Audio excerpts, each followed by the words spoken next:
In 1906, President Teddy Roosevelt created the nation's first national monument designation. The purpose of this designation was to preserve for all Americans significant pieces of the country's history, ecology, geology, and beauty. All national monuments are designated by U.S. presidents and are chosen as their personal memorials of those most special parts of this great country. Memorials that they see a need to protect over all others. Some are big, some are small. Some garner large budgets and staff. Others, next to none. All were chosen by presidents who considered them the most important places to protect over all other places in the country. America's national monuments tell the story of the nation's past and present glory.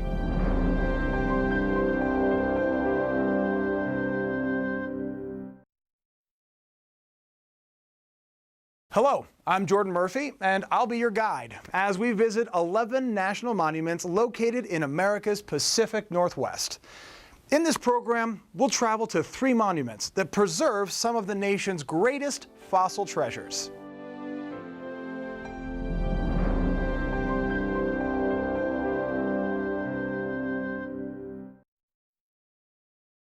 Here at Hagerman Fossil Beds National Monument are the fossil remains that show there was a time when horses roamed the continent, long before the Spanish brought them from Europe.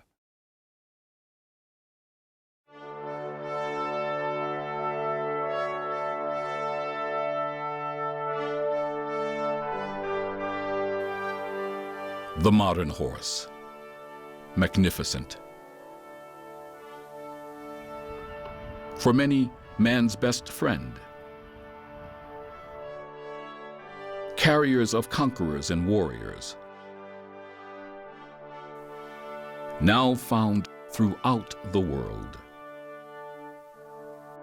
However, the ancestor, the mother species of all modern horses, comes from North America. The dominant fossil at Hagerman Fossil Beds National Monument. We have the base stock here was Equus simplicidans for modern breeds of horses, for the modern species of horses. They migrated to different parts of North America, South America, and some groups of them made their way over into Asia and then dispersed through Asia and then into Africa. So all Equus species are descendants of a horse that looks like this. The first look at the fossil beds is from high up on the arid sagebrush steppes of central Idaho. Below is the Snake River Valley. In the monument itself, a boardwalk leads to the river.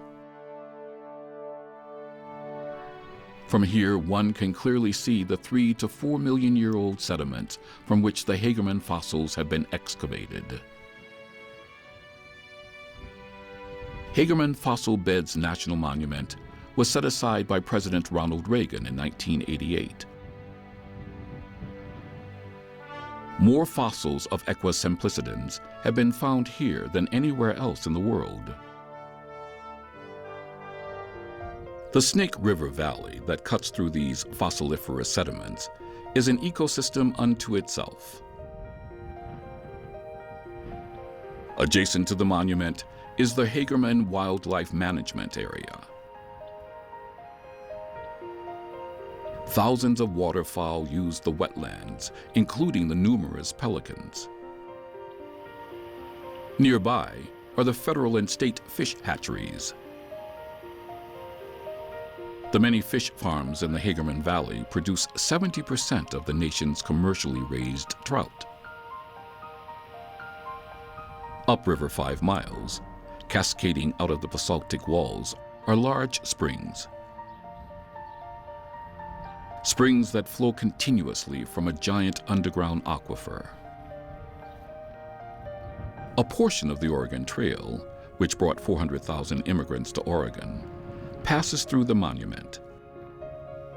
Today, visitors to the monument can walk or ride horses along this portion of the trail, a point 1,300 miles from its start. But perhaps the most curious features found here in the monument are the thousands of giant boulders littering the landscape. These car-sized rocks, called melon gravel, arrived here in the sudden flash of fury 14,500 years ago. That's when the ancient Lake Bonneville discharged an immense volume of water into the Snake River and the Hagerman Valley. When the event was over, Lake Bonneville was reduced in size and became what is now known as the Great Salt Lake in Utah. The Hagerman Fossil Beds National Monuments Visitor Center is located in the town of Hagerman. Inside is an articulated fossil skeleton of the horse the monument is known for,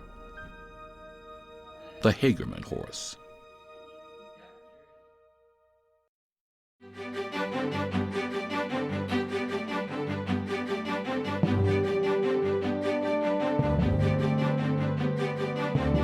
In the 1920s, ranchers in the Hagerman Valley began finding rock bones that looked like this.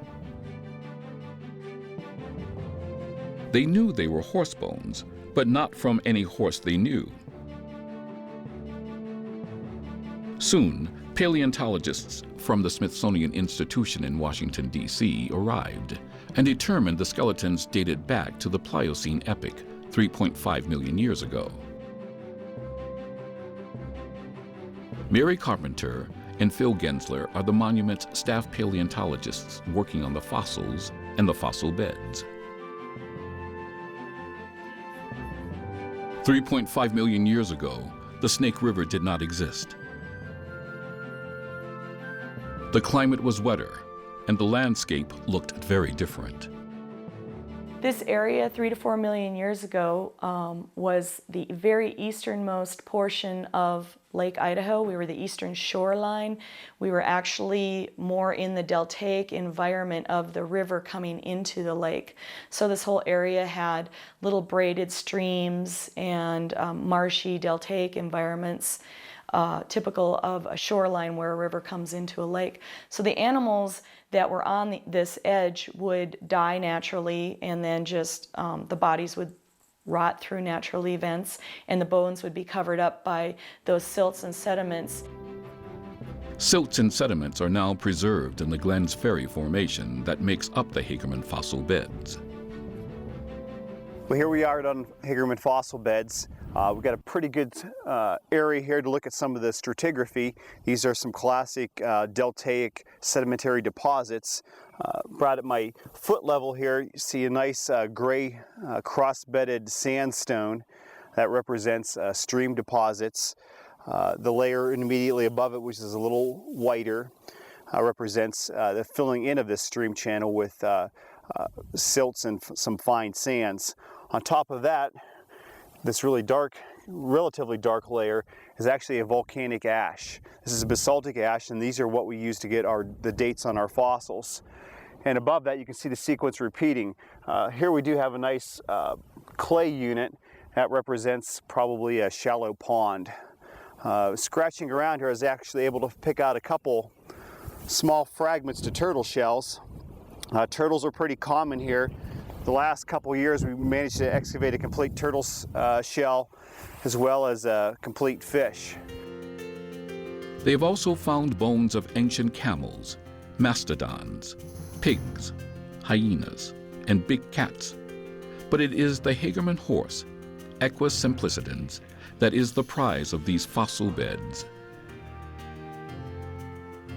We have the adult horse. This is one of the adult horse skulls. It's very heavy. And you can see the teeth all in place, and the eye orbit and the skull. Sometime around 12,000 years ago, during the end of the last ice age, horses became extinct in North America. But by then, they had crossed over into Asia, where they survived and prospered, only to return to the Americas with Spanish explorers in the 1500s.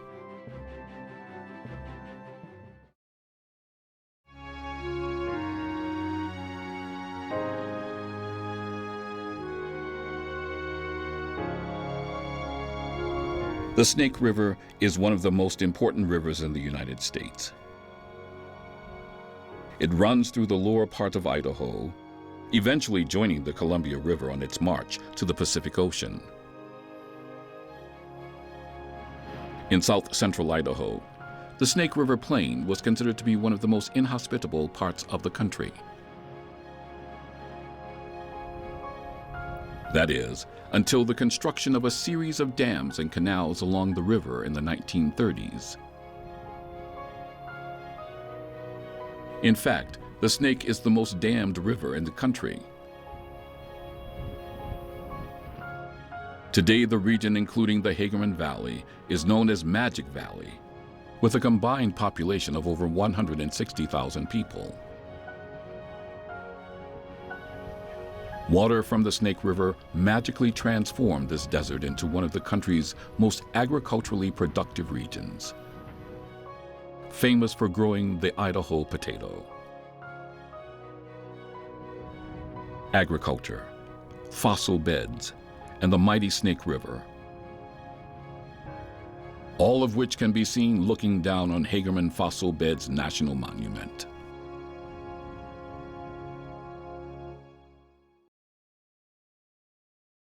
The fossil leaves found here are some of the finest in the world.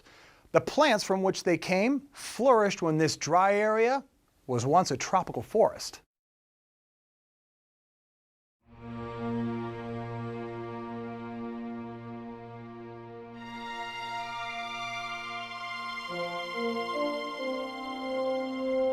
Suddenly, there they are. Rising out of the dry, barren landscape of Central Oregon are the Palisades of the Clarno Unit, the northernmost unit of the John Day Fossil Beds National Monument. This and the other two units of the monument preserve a continuous 40 million year fossil record in volcanic rock. A fossil record of the evolution of mammals, as they replaced dinosaurs as the dominant land animal across the planet. Set aside by President Gerald Ford in 1975, the monument's Clarno unit is also geologically the oldest. 40 million years ago, this place was very different and looked like this.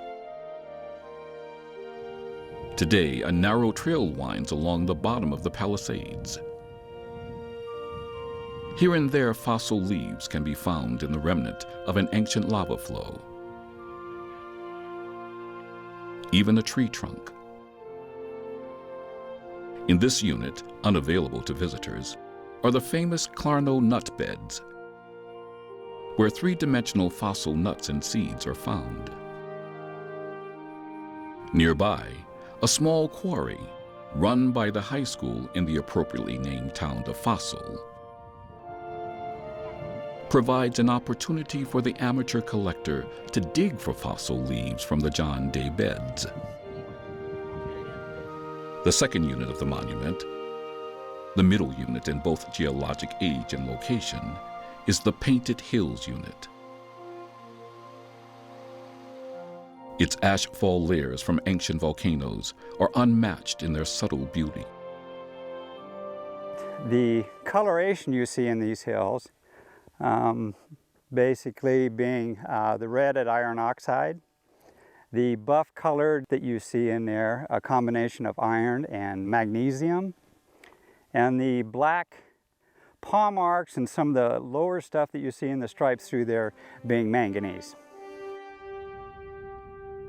In this unit of the monument, a boardwalk brings the visitor up close and personal to one of the Crimson Hills.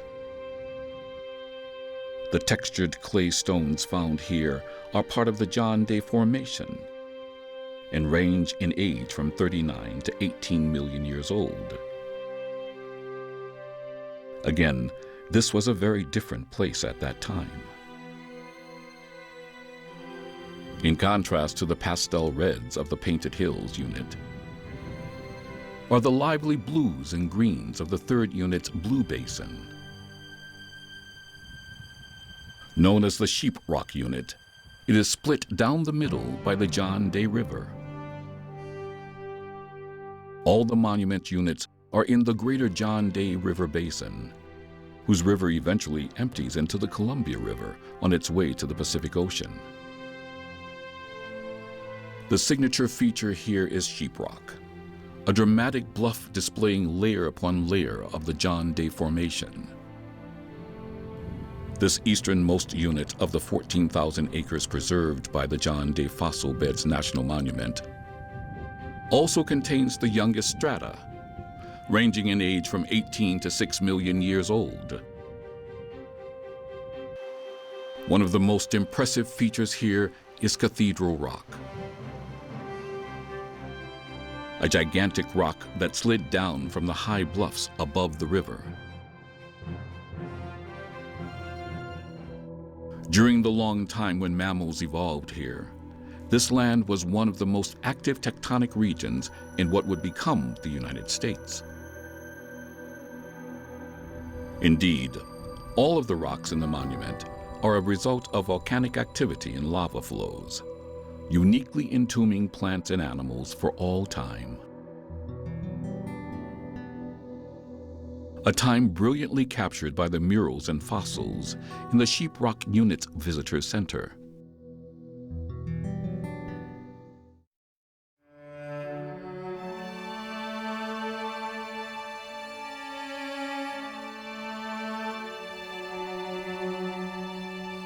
Today, the John Day River Basin is a highly dissected landscape of hills and valleys. Cold in the winter and exceedingly hot in the summer. It is a high desert ecosystem populated by sage and junipers. To the west are the famous volcanic peaks of the Cascade Range, a range that blocks the westerly flow of moisture from the Pacific Ocean. It is now very different than when the tropical and semi-tropical plants and animals preserved in the monument's fossil beds thrived here.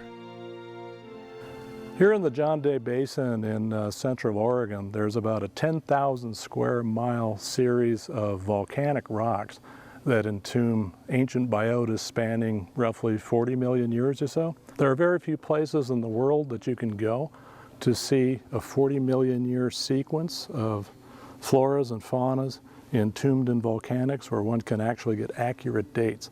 And in that sense, this is like 8 different national monuments all piled one atop another. Unlike a lot of parks that preserve like a bed of fossil fish or some dinosaurs on a wall or something like that, in the John Day Basin, there's a whole sequence of layer after layer after layer of floras and faunas, often entombed together, that are bracketed by datable volcanic ashes, which allow us to set up a good sequence of the changing climates that happened here in central Oregon. The over 3,000 species of fossil plants and animals found in the rocks have been preserved in unique ways. So for example, in some cases we find here what we call volcanic lake beds, and these preserve exquisitely well-preserved leaves. In fact, in some of the layers there's over 110 different species of leaves, and these were a result of leaves falling into a lake, settling to the bottom, and then subsequent volcanic ash layers going into the lake, settling to the bottom, and entombing the leaves. That's one way fossils are preserved here. Another way over at the Clarno unit is that the fossils are entombed three-dimensionally in what are called the Clarno nut beds, where there are over 300 different species of nuts and seeds and fruits and roots and mammals, all jumbled together in what's called a lahar, which is an Indonesian word that means volcanic mud flow. So that's another kind of way fossils are preserved. In some of like these green colored rocks that one can see over there, these are overbank or floodplain deposits in which About 120 different species of mammals are preserved as a result of dying natural deaths.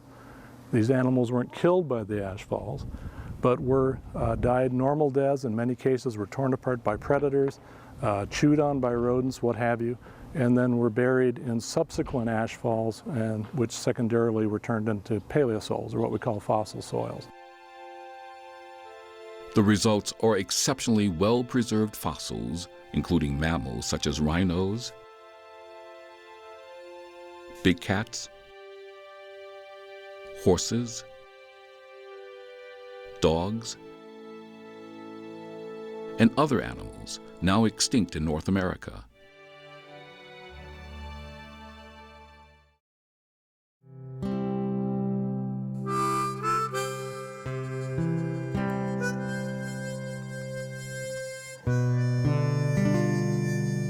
Today in the John Day River Basin, a few ranchers eke out a living, raising hay and grazing small herds of cattle. But 200 years ago, the area was frequented by the Northern Paiutes, a Shoshone-speaking Indian culture. Then in 1805, the Lewis and Clark Corps of Discovery Expedition passed nearby.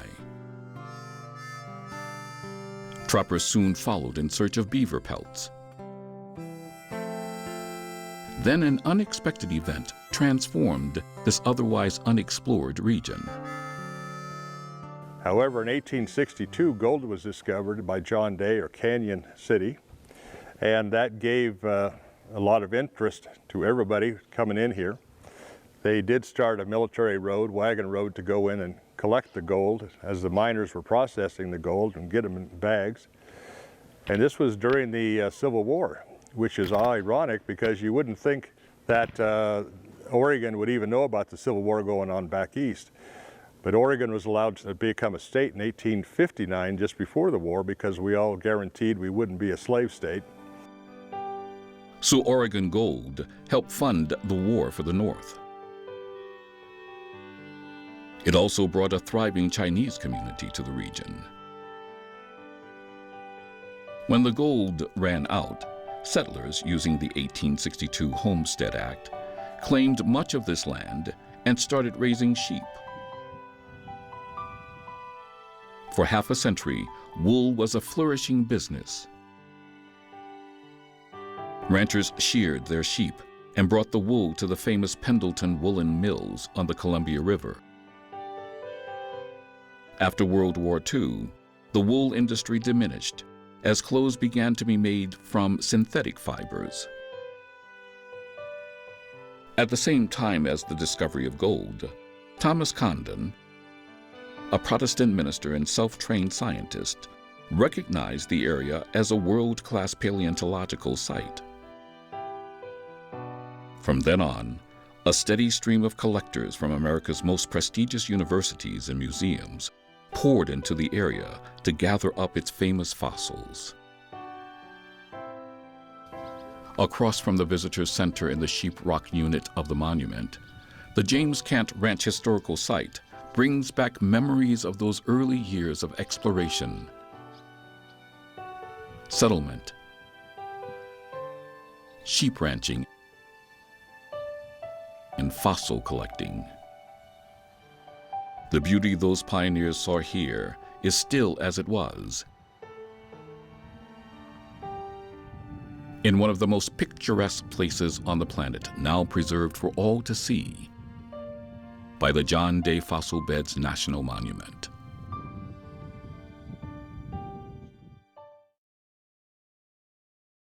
At the site of this ancient lake bed, fossils like this fish are common.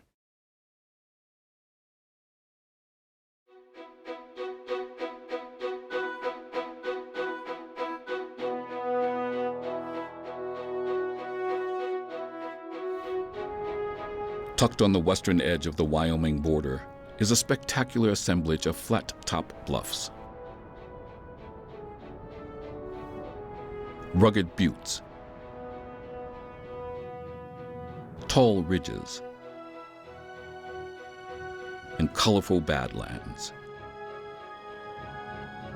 all part of the famous 50-million-year-old Green River Formation. A formation that is a remnant of an ancient lake. A lake once teeming with life and surrounded by a semi-tropical forest. Known as Fossil Lake, Fossil Butte National Monument preserves a piece of that long-ago lake, now part of the paleontological record.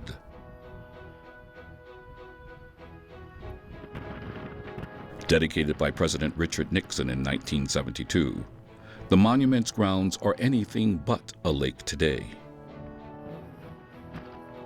It is a semi-arid sagebrush ecosystem at its lower elevation, with a scattering of pines and aspen groves near the bluff tops. It is at these higher elevations that one might glimpse the largest member of the deer family, the moose. Moose, like all members of the deer family, lose their antlers in the fall and start to regrow them in the spring. The small streams and rubble among the aspen groves are an ideal habitat for marmots, a rather large member of the rodent family indigenous to the Mountain West. Lower down among the sagebrush lives the black-tailed jackrabbit. Jackrabbits are actually hares, not rabbits. Their ears and legs are much longer than rabbits, and they have been known to jump over 20 feet. But the most fascinating animals at the Fossil Butte National Monument are the pronghorns, sometimes called the American antelope. Pronghorn here, they evolved in North America. They're commonly called antelope, which is a misnomer. Antelope are in Africa, and these are therefore more properly a common name called pronghorn. They're the fastest mammal in North America. They can exceed 50 miles an hour when they're in a sprint. They can cruise at 40 to 45 miles an hour when they're cruising in an open flat area. They rarely jump. That's been an issue. They can jump. They can clear 14 feet fences if they have to. But they rarely jump because they evolved to run straight and fast to get away from the cheetahs that used to be here. But the main reason for the monument is preservation of one of the world's most important fossil sites. Early in the morning, paleontologist Arvid Osa leads a member of his crew up to the only active quarry in the monument. Here they will join other members who have already been digging for hours.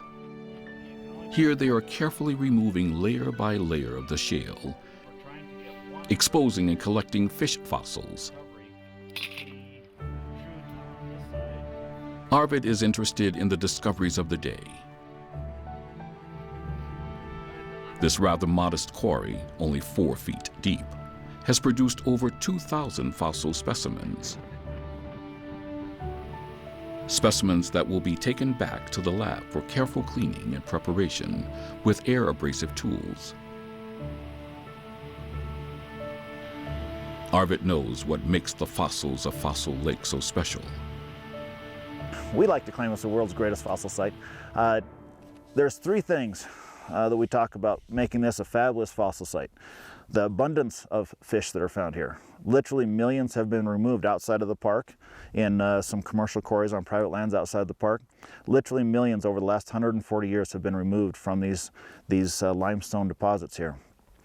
Besides the abundance, we have a diversity that not only do we have the fish, but we have the other aquatic organisms, including plants, all the way from single-celled organisms, bacteria, up to the fish, and then mammals being washed in from the terrestrial ecosystem around the lake.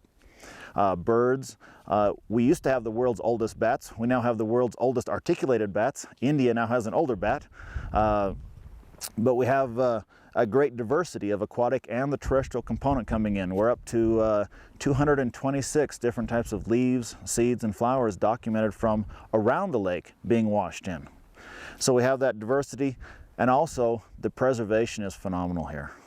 We have soft body preservation in some instances. Whatever made it to the bottom of this lake became a fossil. To see some of these fossils, one only needs to enter the Visitor Center at Fossil Butte National Monument.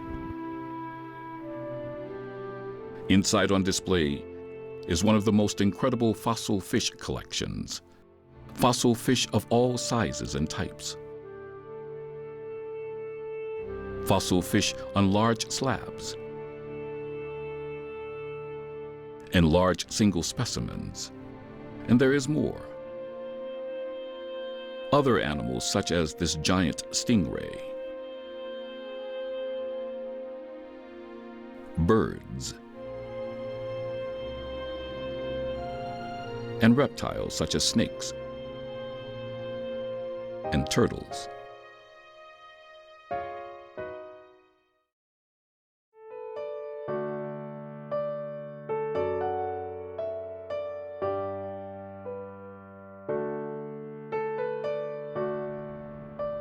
From high atop a bluff at Fossil Butte National Monument, Wyoming's version of the Wild West stretches out before the visitor. It is a harsh, dry land. Open range, cattle country, cowboy country. However, at one time, this was home to the Shoshone Indian tribe. They occupied this part of western Wyoming and eastern Idaho. Nomadic hunters of the buffalo, they lived in teepees and brush shelters. It was the Shoshone who migrated to and became the dominant force on the southern plains, occupying much of present-day Texas, where they were known as the Comanche. Perhaps the best-known Shoshone was Sacagawea, a Shoshone woman who helped lead the Lewis and Clark expedition through the last leg of their journey of discovery. Reports from the expedition of vast riches soon brought mountain men like John Coulter and Jim Bridger into the region in search of beaver pelts. What they found was something even more valuable: Wyoming's South Pass, a break in the Rocky Mountains that opened the west coast to settlers who moved along the Oregon Trail. A trail that passed just south of Fossil Butte National Monument. Then came the railroad. It was during the construction of the Union Pacific Railroad in the 1860s that workers blasting through the shales of the Green River Formation came upon the first spectacular specimens of fish fossils. They also came upon something else: coal. Less than 10 miles from Fossil Butte National Monument is one of the oldest coal mines in the West. Opened by the Union Pacific in 1881, it is still operating today. Wyoming is the #1 producer of coal in the country. However, today Wyoming's rich cowboy tradition is still in evidence in small-town rodeos across the region, while at the same time, commercial collecting of the Green River fossil fish has become big business.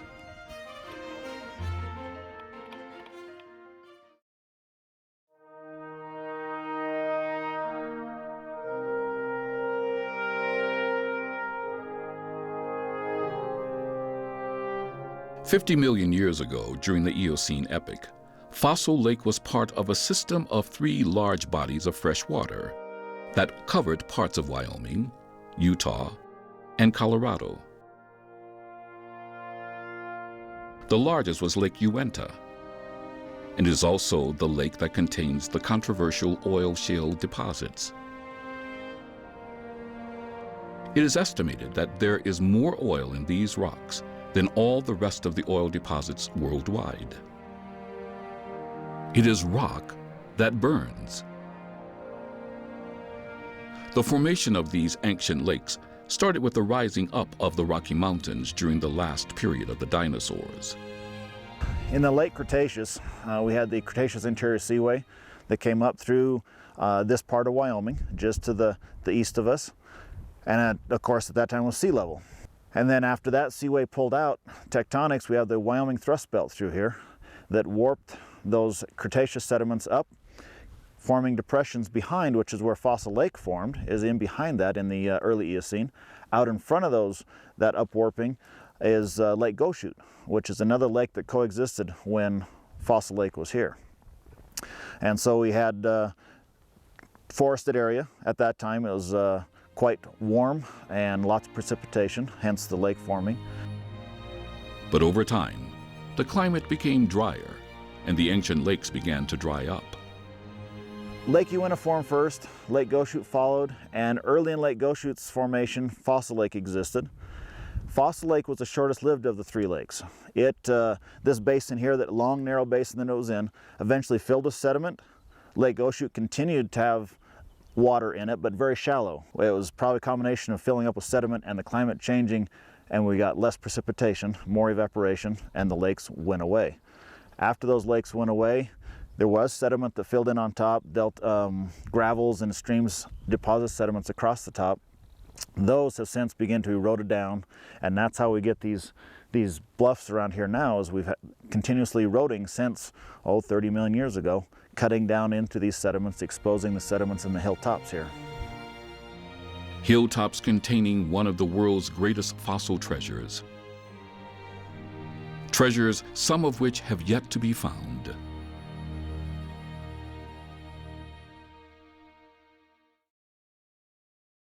I hope you enjoyed seeing firsthand the world-class fossils at these three monuments. I'm Jordan Murphy.